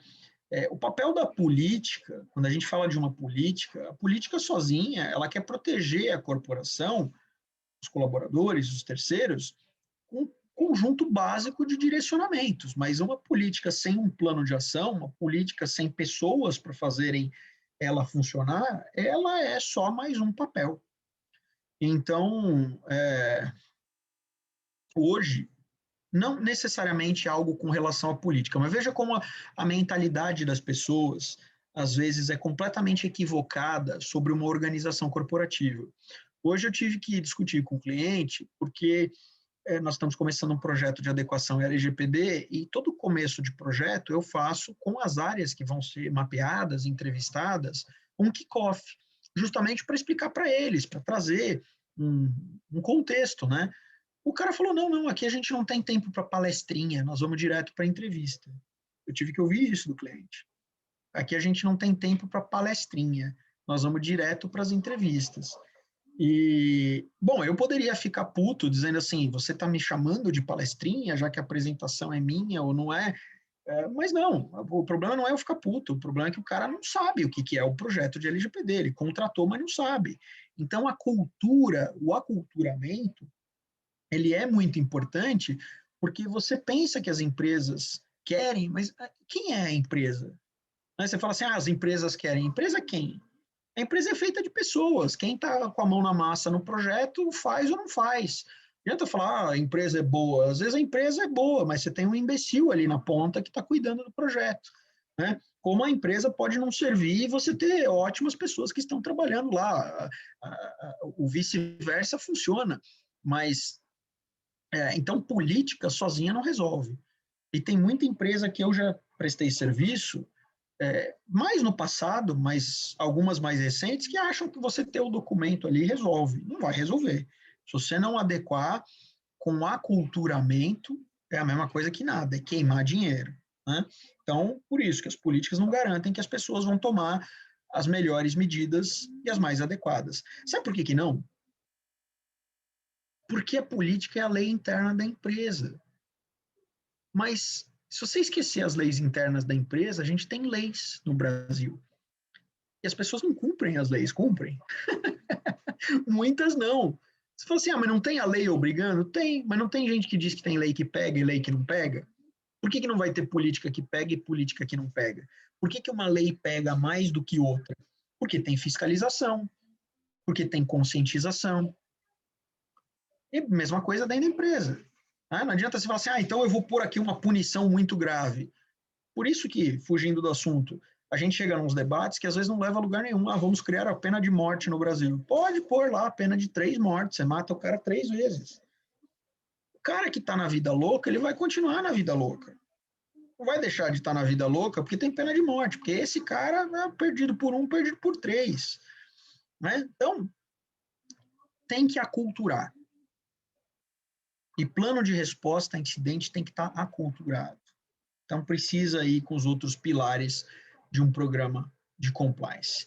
Bom, elementos gerais de uma norma ou de uma política de resposta a violações. É sempre legal você dizer a quem essa política se aplica, estabelecer o objetivo da política. Então, vamos fazer uma política de resposta a incidentes? Este documento se aplica a todos os colaboradores da empresa tal. O objetivo dessa política é sistematizar a cooperação entre departamentos e organizar a comunicação de incidentes de violação de dados pessoais. Essa política é necessária porque violações de dados pessoais são cada vez mais comuns e existem apenas 2 tipos de empresas, as que já foram violadas e as que não sabem que foram violadas. Você pode trazer exemplos do que é aceito ou não aceito. Normalmente isso vem mais em política de benefício, política anticorrupção, mas eventualmente na proteção de dados você pode ilustrar e pode delinear as consequências do descumprimento, querendo deixar claro, cara, tem que seguir isso aqui, sob pena de advertência e desligamento. Tá? Sugestão de estrutura para uma política de resposta a incidentes. Você colocar lá quais são os objetivos, dizer qual é a aplicação, a necessidade da política, trazer aspectos da prevenção ao incidente, de como você faz a identificação do incidente, de como você registra um incidente, porque as pessoas esquecem disso, porque acham que assim, não, é só avisar a NPD. Sim, mas se você não registrou o que aconteceu, você não vai falar nada, vai falar o quê para a NPD? Experimenta sair de uma reunião que você não fez ata, você vai lembrar do que você falou? Você vai lembrar do que foi combinado? É todo mundo, não sou eu. É todo mundo. A memória atrai o ser humano. Então, como que você identifica e como você registra isso? O registro é a tua governança, para você poder olhar, eu estou fazendo prova contra mim mesmo. Pode acontecer. Mas é melhor que você tenha o registro e trabalhe com a transparência e coerência que você vai mostrar que aquilo foi sua diligência ao mostrar. Ninguém está imune a ter um incidente de violação de dados. Quem nunca mandou um e-mail para o destinatário errado, atira o primeiro smartphone na minha cabeça. Além disso, é recomendável você colocar ali um item de como deve ser a contenção do incidente, uma análise de risco, e essa análise de risco, assim, você pode fazer uma matriz, isso vai depender do teu negócio, vai depender do tipo de dado que você tem. Então, olha, se os dados forem pessoais, se os dados forem pessoais sensíveis, se os dados forem creditícios, se os dados forem... Você pode até fatiar mais fino. São dados pessoais, mas foi só o CEP, o dado pessoais e o endereço completo, ou a data de aniversário. Depende da tua operação e como você coloca isso no teu banco de dados, no teu CRM, você pode fazer essa análise de risco. Olha, vazaram dados, mas vazaram CEPs, só CEPs. Bom, tá bom, então menos mal, né? Só o CEP, você pode até identificar algumas pessoas, eventualmente, mas menos mal do que sair lá o nome do cara, o RG, o CPF. Nessa política, você deve constar como e devem acontecer as notificações para a Autoridade Nacional de Proteção de Dados, pode utilizar o template deles, não tem problema nenhum, mas deve constar, e a minha sugestão é colocar ali um item da decisão de notificação, a quem cabe, né? Porque aí a gente fala assim, o DPO, cabe o DPO. O DPO vai escolher se ele notifica ou não notifica, o DPO ele orienta, mas quem vai decidir Se vai notificar ou não é o negócio, são os executivos, e em última análise é o presidente da empresa. Se o DPO tomar a decisão de não notificar, ele pode eventualmente responder pela não notificação. Tem que ser um posicionamento institucional. E aqui está um lugar onde muitos DPOs não enxergaram que os rabinhos deles vão estar aqui. Porque como é que você vai escolher o momento de não notificar? Porque vai ter caso que você não vai notificar. Eu não tenho dúvida nenhuma. Aliás, isso já está acontecendo. Vocês acham que todo incidente de violação de dados já está sendo notificado para a NPD? Todo mundo já está notificando, bonitão? Claro que não. Porque você vai ter muitas decisões de não notificação. Seja porque você avaliou e entendeu que ali não tem um risco à privacidade das pessoas, e beleza, aí é o caso específico. Seja porque você vai assumir o risco de não notificar. Na política deve ter ainda uma questão relacionada ao pós-incidente e responsabilizações específicas. O pós-incidente é basicamente o que você aprendeu com aquele incidente, ou como você fazer para registrar o aprendizado, na verdade, né? Porque a política ela é genérica, isso aqui não é um formulário para o incidente, isso aqui é o que deve ter de orientação para você registrar as informações de pós-incidente. Então, assim, o que eu devo fazer para aprender com os erros? É onde cabe ali o pós-incidente. E responsabilidades específicas, você pode dizer, olha, cabe ao RH tal coisa, cabe ao jurídico tal coisa, cabe à segurança da informação tal coisa, enfim. Então, o que o encarregado faz, o que a TI faz, e que o time de resposta de incidentes faz. Tem muita gente que fala, mas aquele curso que eu fiz lá em 2010, era o curso de Incident Handling, existia na época, se falava com mais intensidade na formação do CSIRT. CSIRT era o Computer Security Incident Response Team. É um dos nomes. Existem vários acrônimos para isso, que vem do inglês. Então, tem CERT, tem CSIRT, tem vários nomes. O que são isso? São comitês dentro das empresas que trabalham para fazer a resposta a um incidente. Tem muita empresa grande que tem isso, mas tem um montão de empresa que não tem. Eu sugiro que exista um comitê, que é um time de resposta a incidente. Então, quando tem um incidente, você tem um pequeno grupo ali que se reúne para tomar as melhores decisões e poder levar isso aos executivos. Você precisa ter um representante ali de analista, um analista que seja de segurança da informação, um advogado, alguém da comunicação, alguém, enfim, que possa tomar conhecimento e enxergar as coisas mais corporativas, senão você vai ter um cara que vai ser o ponto focal e ele é o dono da informação sozinho. Então, se você conseguir colocar isso num time, é melhor. A auditoria é sempre importante também estar envolvida. Acho que travou aqui mesmo. Aqui.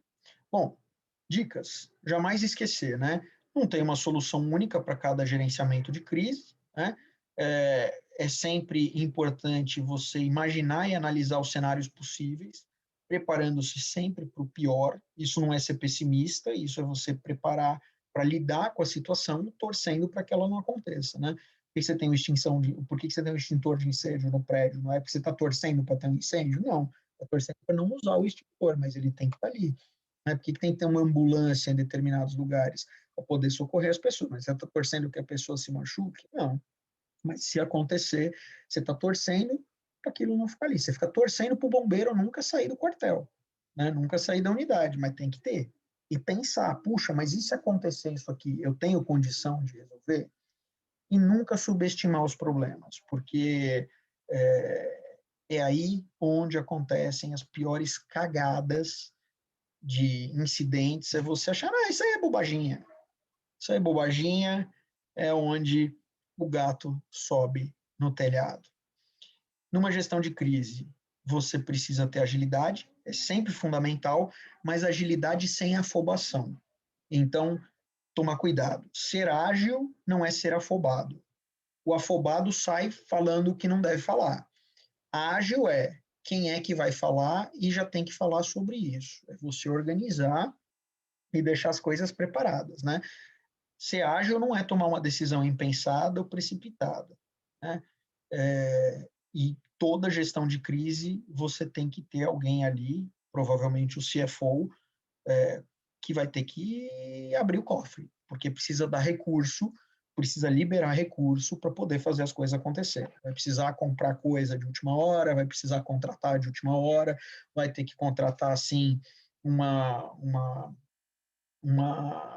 empresa para fazer teste, vai ter que contratar um perito forense, vai ter que contratar um advogado, vai ter que contratar um correspondente, vai ter que pagar indenização. Então, precisa estar preparado para isso também. Alguns pensamentos finais aqui sobre uma gestão de crise, né? Ajuda sempre você a refletir numa violação de dados pessoais, numa crise, como pensaria o titular dos dados? Na hora que você é uma pessoa e fala assim, puta, se fossem os meus dados que tivessem vazado, o que eu faria? Eu ia notificar, eu ia cobrar explicações, eu ia entrar no saque, eu ia falar, porque às vezes você fica muito pensando como empresa, mas se coloca no lugar do cara que foi vazado, o que é que ele vai querer fazer? Porque você consegue eventualmente antecipar algumas manobras, né? Como que uma pessoa se porta ao saber de um incidente com seus dados pessoais? Ela compreende as figuras de controlador e operador? Você é um birô de dados, ou você é uma empresa que presta serviço para outra empresa. Será que você vai ser enxergado como controlador ou como operador? Não interessa o que você queira dizer, interessa o que as pessoas enxergam, né? As pessoas entendem os modelos de negócio, ela vai na rede social e vai falar, olha, fulano de tal vazou meus dados, e não necessariamente, né?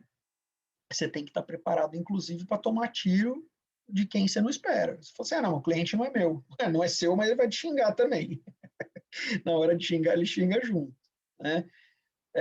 E tomar cuidado para não negar os fatos, né? Porque, lamentavelmente, a gente vive num momento de negacionismo geral no Brasil. Não tem pandemia, não tem, é só uma gripezinha, isso, aquilo. Não dá para você negar o que está posto. Você pode ter opiniões, mas nós não vamos discutir opiniões. Uma gestão de crise, você lida com fatos. O que é? Por isso que quando isso está notificado, quando uma violação de dados está notificada, não, está publicada, quando se tornou público, não adianta você dizer que não vazou. Não adianta dizer, não é daqui. Por quê, meu? Tá aí. Aceita que dói menos. É melhor você olha, tivemos um incidente, estamos apurando, as medidas tomadas foram essas, vamos tomar outras medidas, estão comparando com as autoridades. Ficar no negacionismo é a tal história do Banco Inter, né? Que aconteceu faz 2 anos. Desculpa se for cliente de alguém, não é meu cliente também. Mas quando teve o incidente de violação e que eles negaram, e depois tomaram um inquérito civil lá do Ministério Público e acabaram pagando 500 pau para encerrar o inquérito. Mas eles negaram até o fim. O negócio estava publicado, fizeram o depara, quer dizer, fica ruim, né? Fica ruim. Bom, deixo o meu LinkedIn aí para vocês, o meu e-mail, para a gente continuar batendo um papo. Como são 6h35, eu falei da gente fazer um exercício, acho que não vai dar nem tempo da gente ir para as breakout rooms, mas eu tenho aqui, eu posso compartilhar a tela num outro slide, que eu acho que a gente pode fazer diferente, porque senão a gente apressa muito. Se bem que estamos com 15 participantes, deixa eu pegar aqui. Vamos ver aqui.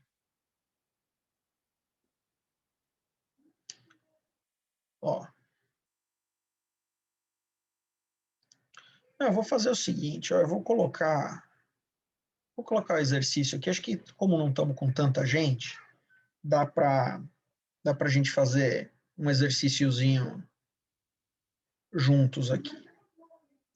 Vou fazer o seguinte, cenário 1. Vou colocar um cenário aqui para vocês pensarem. Vamos dar 5 minutinhos, coisa rápida. Só para vocês fazerem uma anotação rápida do que vocês fariam pensando numa crise, considerado esse cenário. Coisa de 5 minutos mesmo, 4 minutinhos, E vamos lá. Então aqui as informações. Eu vou travar meu microfone. Vou dar 5 minutos aqui para vocês pensarem como é que a gente lidaria com uma situação dessa aqui.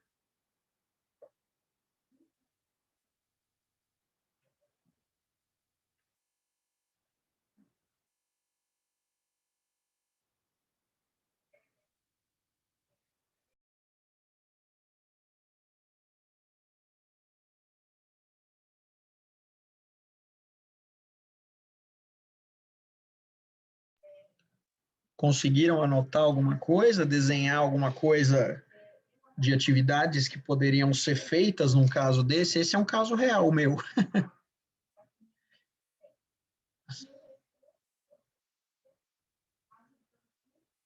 Então, deixa eu, antes de vocês falarem, deixa eu ilustrar um pouquinho mais, aí fica mais fácil de vocês sacarem. Então, essa empresa, ela foi vítima de um golpe de phishing, né? Aquele famoso e-mail lá que fala que você tem uma herança para receber, ou que o Ministério Público está te intimando, ou que o banco precisa atualizar o detalhe do guardião e tudo mais. E você clica lá numa porcaria dessas e consegue fazer a maravilha de dar o acesso a um agente externo à tua conta. Então, nessa empresa, alguém clicou num e-mail porcaria desse, por ter clicado, esse cara perdeu as credenciais de acesso. É assim, o acesso dele ao pacote Office, vamos dizer, e ao e-mail, né? Então, quem acessou conseguiu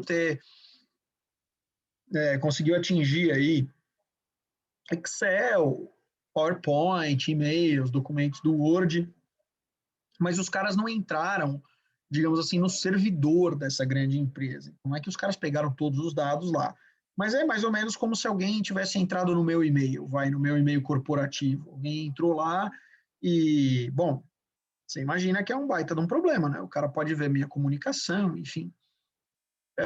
E aí, o cara que obteve essas informações, ele foi até a mídia, ele mandou isso para um blog, os caras publicaram que teve um incidente de violação de dados, né, e antes ele ia até pedir uma grana, né, ele ia extorquir, mas não extorquiu. Aí ele mandou só lá para a imprensa publicou. Aí passou 30 dias, o criminoso foi, e aí que ele extorquiu a empresa, ele falou o seguinte, ó, vocês estão ligados que teve um outro vazamento aí, né? Então vocês me pagam tanto, eu vou divulgar. E não tinha tido outro vazamento. O que o cara foi o seguinte: ele pegou um grupo de documentos, de arquivos e divulgou e falou: ó, a gente pegou esses dados. Aí ele pegou uma outra metade e divulgou outra metade como se fosse um novo incidente. Tá? Esse foi o fato. E aí a empresa não quis pagar e os caras divulgaram, mas saiu 30 dias depois, saiu de novo na imprensa um novo vazamento da empresa, como se tivesse vazado de novo. Imagina que legal que é atuar para um cliente desse, né? Os caras, vixe, eu praticamente passei uma semana com os caras investigando, descobrindo e tudo mais. E o conhecimento do primeiro incidente veio pela imprensa. Claro, o segundo aí eles foram avisados que ia ser comunicado, né? Mas o primeiro foi a imprensa publicou.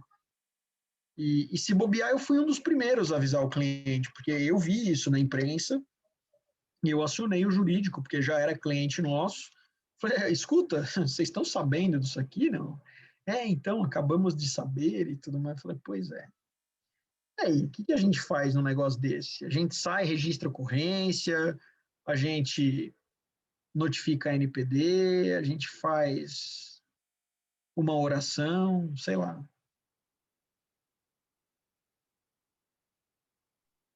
Vou dar um empurrãozinho aqui para a galera começar a falar. Vamos lá. Kelly. Isso é sacanagem. O empurrãozinho é o meu nome, né? Eu achando que ela ia falar alguma coisa, porque eu tô aqui olhando e pensando. Eu sento num cantinho e choro, né? Tipo. Mas eu fico Eu imaginando que acho a que essa primeira é a coisa reação de todo mundo, Kelly. Todo mundo é. começa aí. Depois porque que chorou, vamos para o segundo ponto. O segundo eu ponto. já tive 2 gestões de risco de situações totalmente nada a ver com isso, assim. Mas, assim, era muito desesperador, porque você era atacado de todos os lados. Você pensava assim: atendo a imprensa, não atendo a imprensa, o que que eu faço dessa vida, né? Mas eu acho que a primeira coisa que a gente tem que fazer é fazer um levantamento do que foi vazado, né? Do que aconteceu, como aconteceu, para poder pelo menos estancar, né? Tipo, descobrir qual foi a credencial, se é possível reverter. Eu imagino alguma coisa assim. Eu não entendo muito da área. Mas eles me sacaneiam, desculpa, porque eu falo muito. Então, por isso que a Renata me chamou. Mas eu fiquei imaginando isso, assim, tipo, tentar pelo menos levantar quais foram os danos que aconteceram. Não, faz sentido. Faz sentido. Tem que alguma coisa você tem que começar, né? Então, no seu caso, a gente começaria primeiro fazendo uma investigação interna.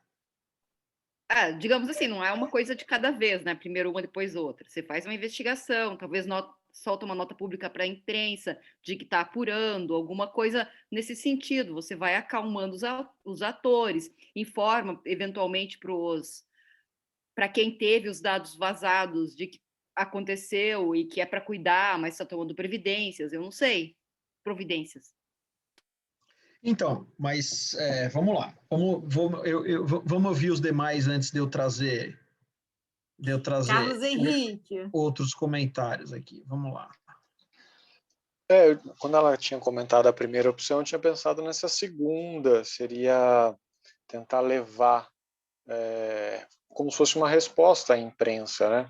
Explicar o que aconteceu aí detalhadamente, levar essa comunicação como se fosse uma resposta à imprensa dessa situação, que houve um vazamento e que a pessoa que conseguiu ter acesso aí estava tentando extorquir a empresa, e esse não houve, né, esse segundo vazamento, e sim um só vazamento que desse vazamento foi dividido em 2 partes.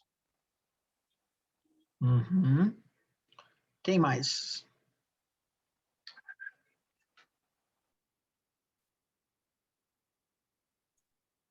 Luiz Roberto. Eu tenho que ir chamando para o povo ficar mais desinibido. Pietra não tá? A Pietra saiu 6 horas, que ela tinha um compromisso, ela avisou quando chegou. Thaís! Vamos lá, Thaís. Thaís e Ricardo, né? Não briguem, não. Ricardo ou Thaís, quem quiser, vai primeiro. Bom, gente, vamos lá. Boa noite a todos aí, boa noite ao professor. Boa noite. Eu vou na linha dos colegas, no que se refere à notificação à NPD, muito embora não saibamos aí quais seriam as vantagens efetivas disso, mas adotaria esse caminho primeiro. Verificaria se a empresa tem uma política interna que foi feita anteriormente ao ocorrido, no sentido de medidas que poderiam ser adotadas para evitar né, conter esse tipo de situação. Então, se a empresa tivesse uma medida interna, uma política interna, eu apresentaria isso também, solicitaria que ela apresentasse, né? Também, se a empresa possuísse algum relatório, algum tipo de medida protetiva contra esse tipo de invasão, também, né, eventualmente poderia constar até nessa política interna de proteção, enfim, se houver. E, por fim, eu pensei aqui na situação dessa empresa possuir algum dos colaboradores com um perfil mais adequado para poder fazer um trato com a imprensa, né?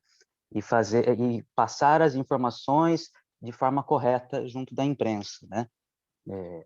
Ou pelo menos apresentar as justificativas pelo ocorrido, ou, né, explicar melhor o que aconteceu, mas de forma correta, tal como o professor disse também anteriormente, né, da importância de como expor essas situações, né? Então, dentro da minha limitação do tema, é o que eu consigo imaginar.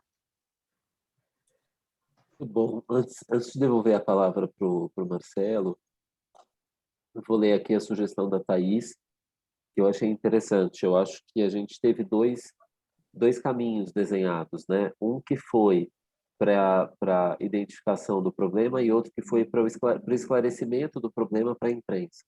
Preocupação reputacional forte aí que o Ricardo trouxe. A Thaís fala, eu sugeriria a contratação de uma auditoria externa independente para tentar averiguar a origem do vazamento. Então, acho que na linha do que a Kelly tinha falado, a Thaís está na investigação e acho que o Ricardo e o Carlos estão na mitigação dos danos reputacionais aí com a imprensa. Uhum. É isso. Agora eu tenho uma dúvida, e agora que nós vamos pegar um porrete, botar vocês numa sala escura e quem sair primeiro ganha. Primeiro a gente contrata a auditoria ou primeiro a gente fala com a imprensa? Imprensa. É mais rápido e eu acho que o efeito é melhor, no sentido de Pois é. mitigar o dano. Mas o que falar, né? Daí tem que saber o que falar, né? É esse o ponto. Você tá vendo como assim? Na hora que a gente começa a direcionar algumas coisas, a gente consegue chegar a umas conclusões. Você vai falar o que para a imprensa? Se você não foi procurado pela imprensa, você vai espontaneamente procurar a imprensa e vai falar o quê? Então, você tem que ter uma preparação se você for procurado por eles, né? E provavelmente será, porque se ela está noticiando, primeiro, provavelmente ela até dá a notícia e depois corre atrás de você para pegar a tua versão, porque primeiro ela publica ali. Mas não tendo ela te procurado, você vai fazer o quê? Um direito de resposta? Você me publicou, eu quero falar, mas vai falar sobre o quê? Então, quase sempre, gente, se eu puder deixar uma dica aqui para vocês, quase sempre tem que investigar em primeiro lugar. Quase sempre você vai primeiro investigar. Aí a dureza é que quando você fala assim, vou investigar em primeiro lugar, a dificuldade é você equilibrar uma investigação com um timing adequado, porque essa investigação não acontece de um dia para o outro. Então, entre você começar a investigar e ter um resultado e saber o que dizer, vamos colocar aí que talvez você demore, vamos ser otimistas, uma semana. Mas em uma semana a imprensa já te procurou. Bom, mas então aí eu estou investigando, a imprensa me procurou, eu vou dizer, olha, estamos avaliando. Aí está investigando, mas não pode ser só no gerúndio. Aí você precisa ir exatamente naquilo que foi publicado para você poder dizer, olha, não temos a confirmação ou temos a confirmação. Quanto mais você conseguir trazer de elementos concretos na sua manifestação, melhor, porque senão fica só um ruído. Fala assim, estamos apurando. Acontece um problema, você pede uma nota para a empresa, e a empresa vai dizer que está apurando, é o mínimo, né? Então, assim, bom, né? Vamos lá, é o mínimo. É o mínimo. Você não está apurando, você não pode nem existir em termos de governança corporativa. Isso é um queijo suíço. Mas eu estou apurando o quê? Como eu estou apurando? O que eu estou fazendo?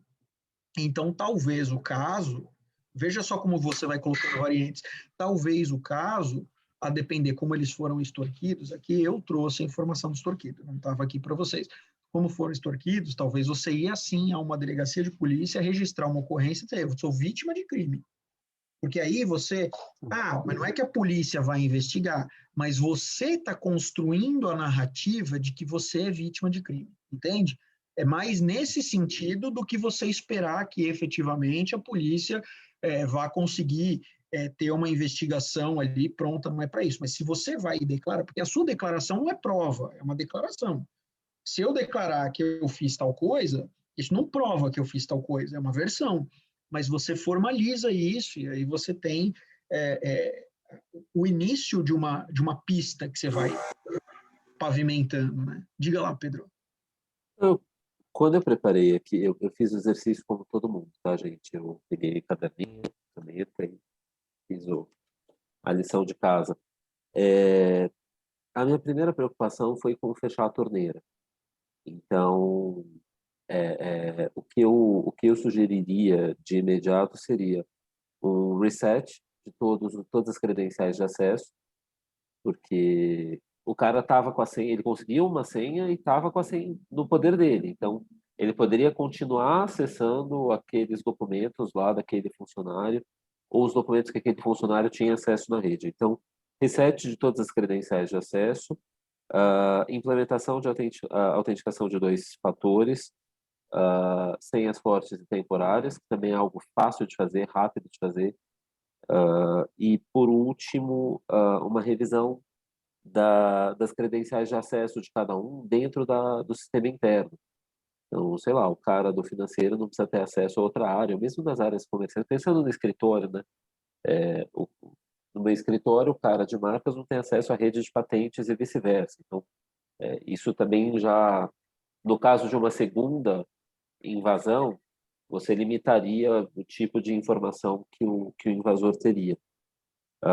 Foram os 3 primeiros pontos que eu separei, todos com esse caráter preventivo de estancar ali a continuidade da violação. Estava vazando e continuava vazando. Não, é isso. E aí, assim, claro, é que a gente está tratando não tão concretamente do exercício, porque eu não posso trazer também tantos detalhes, senão vocês vão descobrir quem que é meu cliente, porque está na imprensa. Se alguém jogar no Google direitinho aí, acaba sabendo de quem que eu estou falando. Então, não dá para ir ali. Mas é esse o caminho, né? Então, você veja que só que aí você precisa ter estratégia, você vai orientar, porque o cara vai te ligar, o cara, quem é o cara? O gerente jurídico, o diretor jurídico vai te ligar e falar, e aí, Marcelo, eu vou para a delegacia? E aí, Marcelo, eu vou notificar a NPD? E aí, Marcelo, qual é quem que eu contrato? O cara vai perguntar quem que ele contrata para fazer a auditoria.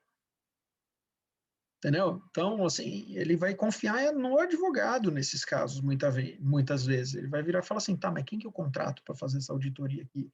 Eu não posso botar o meu time para fazer isso? Até pode, mas normalmente dá caca. Normalmente dá ruim. Então, por quê? Precisa ter metodologia, precisa ter expertise para fazer isso. E aí não é desmerecer os funcionários, mas é que são expertises diferentes. Né? Então, eu não falo de patente, eu não falo de marca, porque eu não sou especializado na área. O meu conhecimento é falar que existem marcas e patentes. como é que se eu vou entrar em detalhamento disso, eu vou falar bobagem. Né? Ah, mas você não trabalha com direito e tecnologia? Sim, mas o meu foco é compliance, é mapear, é responder a incidentes. Eu tenho outras coisas que eu acho que eu faço bem, mas se eu tiver que falar de marca, eu vou chamar vocês, né? Eu vou chamar a galera aqui da BPI para bater um papo. Mas, pessoal, assim, pelo horário, vamos terminar. Então, fica nesse exercício. Pelo menos conseguimos fazer alguma coisa mais, como não estamos em tantos assim, né? Uma coisa um pouco mais prática para entender. Eu mandei no link do chat, eu mandei no chat um link, que é um Linktree, você clica lá, tem meu grupo do Telegram, fiquem à vontade para entrar, lá tem alunos, ex-alunos, curiosos e tudo mais. Meu LinkedIn. Eu gostaria, na medida do possível, depois de receber um feedback de vocês, do que vocês acharam da apresentação de hoje, para o bem e para o mal, o que pode ser melhor, e mesmo que tenham gostado, o que poderia ser diferente, acho que faz sempre total sentido.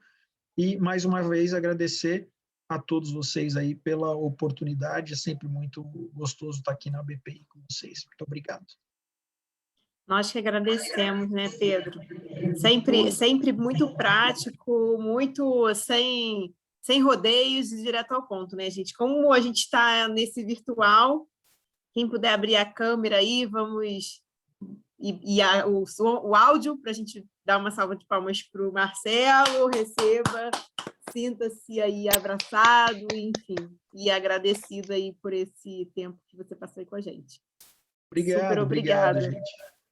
E, de verdade, Renata, Pedro, vocês que estão à frente aí, depois o pessoal trazendo feedback, passa para mim, acho importante. Também, quem quiser depois, até pessoalmente, mandar uma mensagem lá no LinkedIn ou no Telegram, também fiquem à vontade. Mas é sempre importante. Já teve apresentações que a gente faz achando que vai dar tudo certo e vem um monte de crítica. Tem algumas que você fala, ih, hoje eu não estava muito legal. E o pessoal, nossa, amei. Você fala assim, tem umas coisas que não dá para entender. Eu busco sempre trazer um equilíbrio aí, como a Renata falou, aspectos práticos, né? Sem muita firula, com uma visão de quem está com a mão na massa, de quem está fazendo ali, mas sem perder a técnica. Porque eu posso dizer que tendo feito pós, mestrado, doutorado e tá há uns anos aí na pista, eu posso dizer que o melhor cenário é você conhecer as duas coisas. Você ter técnica acadêmica para pesquisar, né, e saber como se manifestar tecnicamente e coerentemente, e a prática, porque às vezes a prática não é técnica, mas você, justamente por isso, precisa puxar alguma coisa da academia ali, senão fica um negócio meio vale tudo, né? Então, fica a dica aí para vocês. Excelente, Marcelo. Eu já vou compartilhar um feedback que eu recebi no grupo dos alunos do curso, que foi: o cara é muito show. Show! Então, acho Que bom que paulista entendeu, né? Porque geralmente paulista não entende o show. o cara é muito Não, show. Acho que show. já é um feedback ultra positivo. Obrigado de novo pelo teu tempo. Obrigado pelo tempo da tua estagiária, que fez uma participação especial hoje. É isso aí. E até a próxima, Marcelo. Obrigadíssimo. Até a próxima, pessoal. Boa noite, bom estudo Boa aí, bom noite. trabalho. Até mais. Obrigada. Tchau, Até tchau. mais. Gente, agora que tem, apesar de ter pouquinha gente, vou falar com quem ficou. Eu acabei esquecendo de fazer no início da aula, que é o seguinte: saber o Fábio, que não pôde dar aula de terça-feira passada, ele se disponibilizou a vir fazer essa aula, esse encontro na quinta, mesmo sendo feriado. E aí eu queria saber se vocês, enfim, para vocês está tudo bem ou não, para a gente poder confirmar ou não com ele, né, Pedro, que a gente está com esse ponto em aberto. Vamos perguntar Qual no grupo, Rê. Eu Oi? acho que lá... Vamos Botar perguntar no no grupo, né? Mas aproveitando para quem está assim, aqui, porque o ponto que eu acho assim, que é importante a gente destacar, Pedro, é que se a gente usa essa quinta-feira, que já estava como day off, a gente não prorroga o curso. Então, as pessoas continuam com seus planejamentos, e eu acho que isso é importante também. E jogar muito para frente, a gente perde o elan do momento, né? Assim, de tudo que está acontecendo no entorno. Então, enfim, vamos colocar lá no grupo, mas já antecipando aqui para quem ficou até o fim. Né? Então, Maravilha. Você coloca ou eu coloco, Pedro? Eu coloco. Obrigado, Lucas. Obrigado, Ricardo. Já anotei aqui que vocês estão ok. Vou passar tipo uma lista para o pessoal colocar um ok, um X, para a gente ver qual que seria a adesão. Beleza. Tá bom, para a gente poder também confirmar com ele, né? Perfeito. Então, falo. Lucas, Ricardo, Luiz, ok. Maravilha. Já Valeu, começa gente. a lista com eles. Vou começar já com os votos. Boa. Os votos que tivemos. Então tá bom, gente, até quinta. Ou Valeu. terça. Valeu. Tchau, tchau, gente. Bom descanso.